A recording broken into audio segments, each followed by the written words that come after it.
Hey everyone, it's Michael Kikle. I hope you're doing well today. I have a review here for the first comic I'm actually going to review for the channel. I've done many a movie review with the Dragon Ball reviews and old stuff I've done for the channel, and game reviews and all of that stuff, but this particular review is for a manga that was put out in Japan.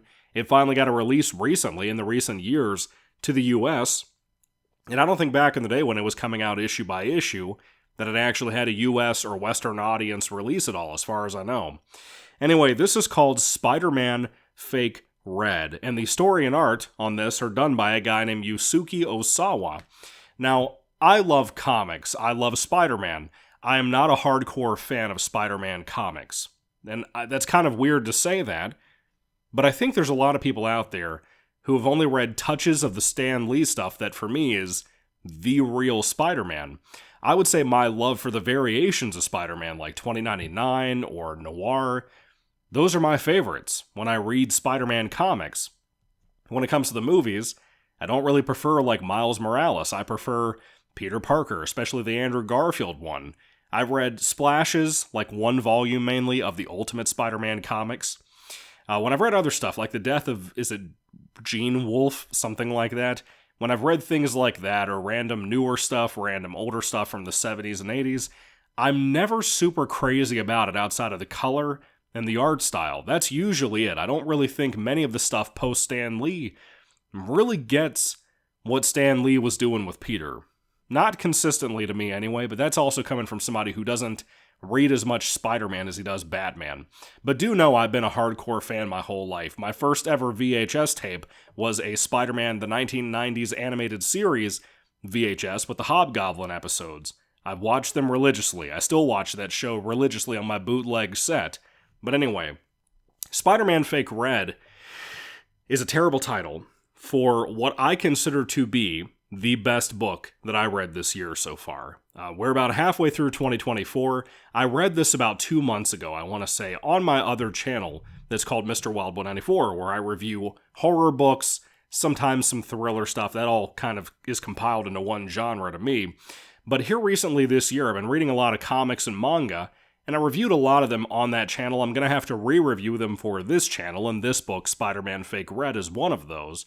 So the reviews weren't doing great there, but that's a different audience from you guys, so I'm hoping maybe you'll appreciate this more and take my word when I tell you that I think this is the best book of anything, novels, comics, manga, whatever we're talking about, that I read this year. I think it kicks so much ass. It is a phenomenal read. I would love to see all of the YouTubers I watch in the comic community, like your boy Zach, or Blows Himself Up dude, Eric, who used to do videos, or Captain Logan, for that matter, from Geekvolution. I would love to see all of these guys talk about this book and how damned good it is.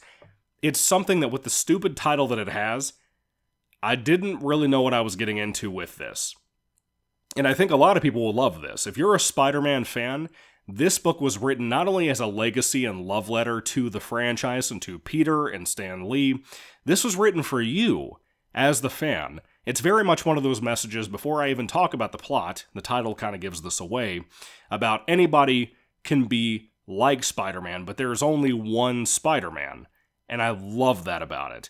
Basically, you follow this newer high school student named Yu, and he's where Peter Parker goes to school and whatever. I can't remember the name, Manhattan, I don't know. And this includes basically a kid named Yu who is kind of not really bullied, but mostly ignored at school. He has a crush who also likes rock climbing, just like he does. And Yu has this almost obsession with Spider-Man himself. And he watches all the articles and watches YouTube videos about him and stuff. And he's a big fan. And one day his life kind of turns upside down a little bit when he happens to be walking through an alley and stumbles across a Spider-Man costume. And he is like, this has to be a fake. And then he starts to realize, no, this is the real thing. It has web shooters and everything else. And he begins to kind of just play around with the idea of what would it be like if I was like Spider-Man. And I'm going to tell you, dude, this has one of the best heart and souls to a comic I've ever read. I don't know if I said it on this recording or on the previous one that I tried to do before I had to cough and start all over. because I'm not going to edit that out. I'm too lazy for that. Basically in here, this is a love letter to the franchise, but also it's a canceled series. It didn't get to continue on because it apparently did not do well in Japan before it hit the US. Apparently the author, Yusuke Osawa, says that if it does well in the trade sales, that Marvel might let him make more. We're not really sure how that's going to go, but I hope so, because I thought this was amazing. But it is a canceled series. It's not one finished book, even though the book itself is like 400 pages, as a manga, complete by itself in one volume. So this has a lot of different villains in here that Yu has to kind of deal with. For example, on the cover here, you have this one chick I've never heard of. She's like pink, and she flies on like a surfboard, and she's kind of a maniac that's looking for social cred on like the social media that she follows on, like Instagram and shit, where she'll like commit terrorist acts and then try to like get subscribers off of it. Very weird stuff. This is kind of a tech-focused book too, even though it takes place in modern day. You have the Scorpion in here, and you have Venom in here, and I will say this too, I think this is one of the best renditions and one of the best surprises of Venom that I've ever seen. The design for Venom looks just like the Venom from the Tom Hardy movie, as in he doesn't have the big bat over his chest, it's just kind of a big monster with like these white spirals over his shoulders and stuff.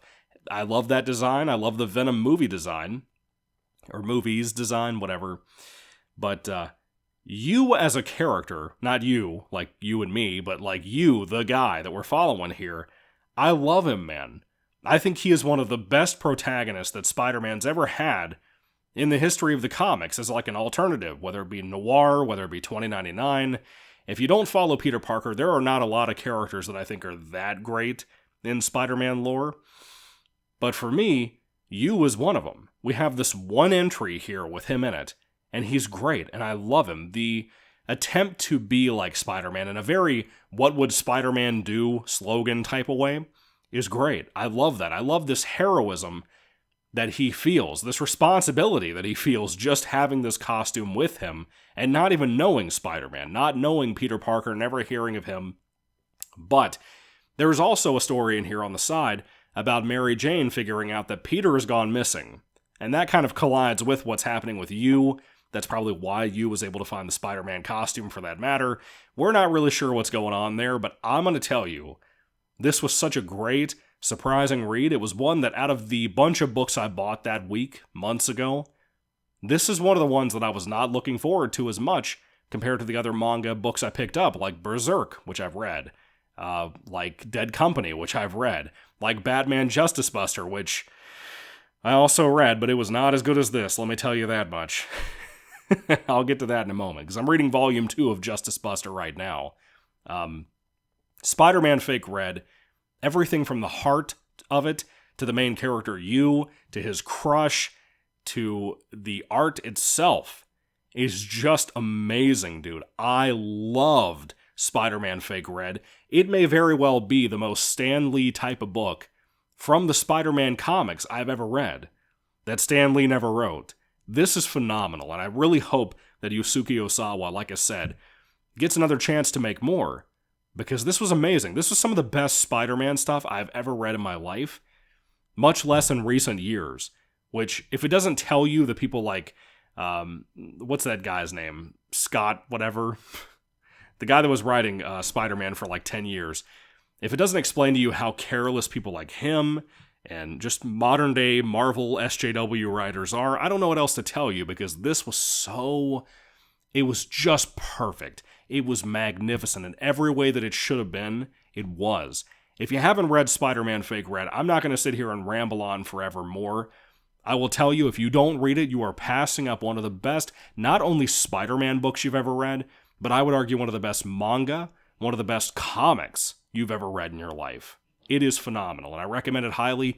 Even if you're not a Spider-Man fan, I think you could pick up this book and delve into it and love it, because of how special it is, how unique it is, as a kind of looking up to your heroes type of story. And the twists and the writing in here are they are the cherry on top of an already excellent book.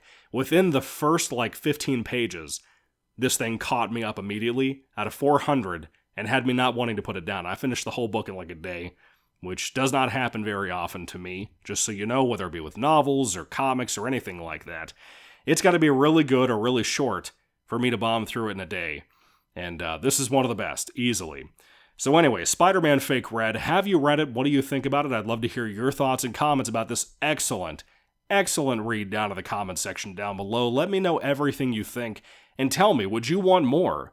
I want more, but I want Yosuke Osawa to be in charge of that. It's its own little thing, in its own little world, and it's phenomenal. It's absolutely phenomenal, like I said. So check it out, take out the time, spend the money on it. It's only like $15 for a pretty decently thick volume.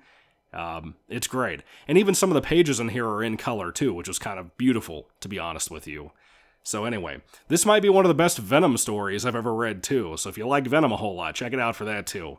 Anyway, guys, Spider-Man Fake Red is worth your time and your money. Thank you all for watching, guys. Let me know in the comments if you checked out the film, or the book, excuse me, based on my recommendation.